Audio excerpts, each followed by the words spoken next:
मैं डॉक्टर राम कुमार सिंह हिंदी कक्षा में आप सभी का स्वागत करता हूं। आज मैं केंद्रीय माध्यमिक शिक्षा बोर्ड दिल्ली द्वारा कक्षा द्वादश के लिए निर्धारित पाठ्यपुस्तक आरोह भाग 2 के काव्यखंड के अंतर्गत सहर्ष स्वीकारा है पाठ के प्रश्नोत्तर पर प्रकाश डाल रहा हूं। आप सभी एकाग्रता एवं तल्लीनता के साथ सुनेंगे। तो इस पाठ्यपुस्तक से पहला प्रश्न है, गर्वीली गरीबी, भीतर की सरिता, बदहाली सहलाती आत्मीयता, ममता के बादल पर टिप्पणी करना है। यानी इन शब्दों पर आप टिप्पणी करें। प्रश्न है, गर्वीली गरीबी, भीतर की सरिता, बहलाती सहलाती आत्मीयता, ममता के बादल, इन शब्दों पर आप टिप्पणी करें। उत्तर है, इसमें पहला शब्द है गर्वीली गरीबी। कवि ने गरीब होते हुए भी स्वाभिमान का परिचय दिया। उसे अपनी गरीबी से हीनता या गलानी की अनुभूति नहीं होती। वह स्वयं पर गर्व करता है, भले ही वह गरीब हो। दूसरा है भीतर की सरिता। इसका अर्थ है अंतःकरण में बहने वाली भावनाएं। कवि के मन में असंख्य कोमल भावनाएं हैं। इन भावनाओं को ही उसने भीतर की सरिता कहा है। नदी में पानी के बहाव की तरह कवि की भावनाएं भी बहती रहती हैं। अगला है बहलाती सहलाती आत्मीयता। इसका तात्पर्य है किसी व्यक्ति से बहुत अपनापन होता है तो मनुष्य को अद्भुत सुख व शांति मिलती है। कवि को प्रेयसी का अपनापन, प्रेमपूर्ण व्यवहार हर समय बहलाता रहता है। उसका व्यवहार अत्यंत प्रेमपूर्ण है और वह कवि के कष्टों को कम करता है। अगला है ममता के बादल। ममता का अर्थ है अपनत्व। जिसके साथ अपनत्व हो जाता है उसके लिए सब कुछ न्यौछावर किया जाता है। कवि की प्रिया उसे बहुत चाहती है। उसके स्नेह से कवि अंदर तक भींग जाता है। इस पाठ का दूसरा प्रश्न है, इस कविता में और भी टिप्पणी योग्य पद प्रयोग हैं। ऐसे किसी एक प्रयोग का अपनी ओर से उल्लेख कर उस पर टिप्पणी करें। तो इसका उत्तर मैं बता रहा हूँ। इस कविता में अनेक पद टिप्पणी योग्य हैं। ऐसा ही एक पद है, दिल में क्या झरना है। इसका अर्थ है कि जिस प्रकार झरने में चारों तरफ की पहाड़ियों से पानी इकट्ठा हो जाता है, उसे आप जितना चाहे पानी खाली करने का प्रयास करें, वह खाली नहीं होता। यह झरना पर्वत या पहाड़ी के दिल के पानी से बनता है। कवि के हृदय में भी प्रियतमा के प्रति स्नेह उमड़ता है। वह बार बार अपनी भावनाएं व्यक्त करता है, परंतु भावनाएं और अधिक उमड़ कर आ जाती हैं। कवि कहना चाहता है कि उसके मन में प्रिया के प्रति अत्यधिक प्रेम है। वह झरने के समान है जो कभी समाप्त नहीं होता। इस पाठ का तीसरा प्रश्न है, व्याख्या करना। व्याख्या प्रस्तुत करें, यानी व्याख्या करें। पंक्ति है, जाने क्या रिश्ता है, जाने क्या नाता है, जितना भी उड़ेलता हूँ भर भर फिर आता है। दिल में क्या झरना है, मीठे पानी का सोता है। भीतर वह ऊपर तुम, मुस्काता चांद देऊं, धरती पर रात भर तुम पर ज्यों तुम्हारा ही खिलता वह चेहरा है। इस पद्यांश का मैं अब व्याख्या प्रस्तुत कर रहा हूँ।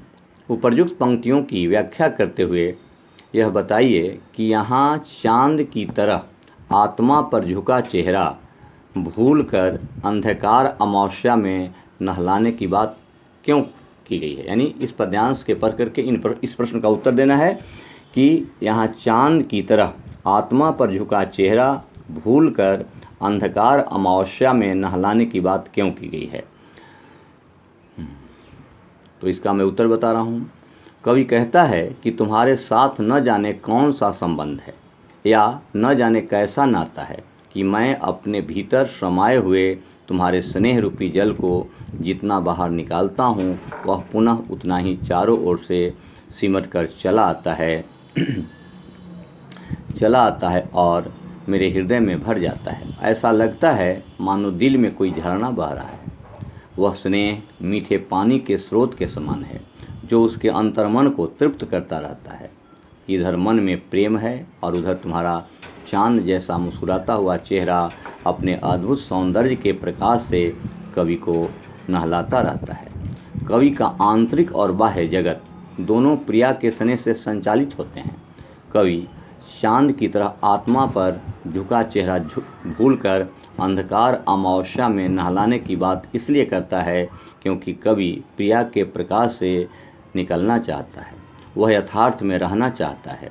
जीवन में सदैव सब कुछ अच्छा नहीं रहता। वह अपने भरोसे जीना चाहता है। कवि प्रिया के स्नेह से स्वयं को मुक्त करके आत्मनिर्भर बनना चाहता है तथा स्वतंत्र व्यक्तित्व का विकास करने की इच्छा भी रखता है। इस पाठ का अगला प्रश्न है, तुम्हें भूल जाने की दक्षिण ध्रुवी अंधकार अमावस्या शरीर पर, चेहरे पर, अंतर में पालूं मैं, झेलूं मैं, उसी में नहालूं मैं, इसलिए कि तुमसे ही परिवेष्टित आच्छादित करने का रमणीय यह उजेला अब सहा नहीं जाता। तो इस पद्यांश से कुछ प्रश्न हैं, उसका उत्तर बताना है। पहला प्रश्न है, यहाँ अंधकार अमावस्या के लिए क्या विशेषण इस्तेमाल किया गया है और उससे विशेष में क्या अर्थ जुड़ता है। तो इसका उत्तर मैं बता रहा हूँ। यहाँ अंधकार अमावस्या के लिए दक्षिण ध्रुवीय विशेषण का इस्तेमाल किया गया है। इसके प्रयोग से अंधकार का घनत्व और अधिक बढ़ जाता है। इस पद्यांश से दूसरा प्रश्न है, कवि ने व्यक्तिगत संदर्भ में किस स्थिति को अमावस्या कहा है। तो इसका उत्तर मैं बता रहा हूँ। कवि व्यक्तिगत संदर्भ में अंधकार को अपने शरीर व हृदय में बसा लेना चाहता है ताकि प्रिया के स्नेह से स्वयं को दूर कर सके। वह एकाकी जीवन जीना चाहता है। इससे ही कवि ने उसे अमावस्या कहा है।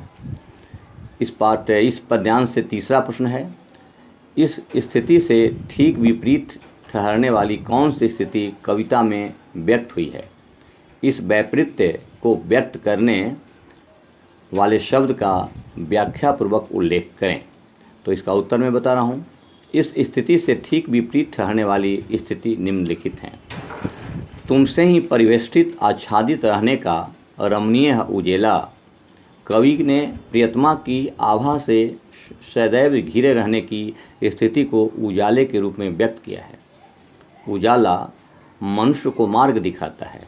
इसी तरह प्रिया का स्नेह उजाला उसे जीवन पथ पर चलने के लिए प्रेरणा का कार्य या प्रोत्साहित करते रहता है। इसी पद्यांश से अगला प्रश्न है, कवि अपने संबोध्य को पूरी तरह भूल जाना चाहता है। इस बात को प्रभावी तरीके से व्यक्त करने के लिए क्या युक्ति अपनाई है। रेखांकित अंशों को ध्यान में रखकर उत्तर दीजिए। इसका उत्तर मैं बता रहा हूँ। कवि अपने संबोध्य को पूरी तरह भूल जाना चाहता है। अपनी बात को प्रभावी ढंग से व्यक्त करने के लिए वह प्रिय को भूल जाने, उसके प्रभाव को शरीर और हृदय में उतार लेने, झेलने और नहा लेने की युक्ति अपनाता है। वह अंधकार में इस प्रकार लीन होना चाहता है कि प्रिय की स्मृति रूपी प्रकाश की किरण उसे छू न सके। इस पाठ से अगला प्रश्न है, बहलाती सहलाती आत्मीयता। बहलाती सहलाती आत्मीयता बर्दाश्त नहीं होती है और कविता के शीर्षक सहर्ष स्वीकारा है में आप कैसे अंतर्विरोध पाते हैं, इस पर चर्चा करें। तो इसका उत्तर मैं बता रहा हूँ। इन दोनों में अंतर्विरोध है। कविता के प्रारंभ में कवि जीवन के हर सुख दुख को सहर्ष स्वीकार करता है क्योंकि यह सब उसकी प्रिया को प्यारा है। हर घटना, हर परिणाम को प्रिया की देन मानता है।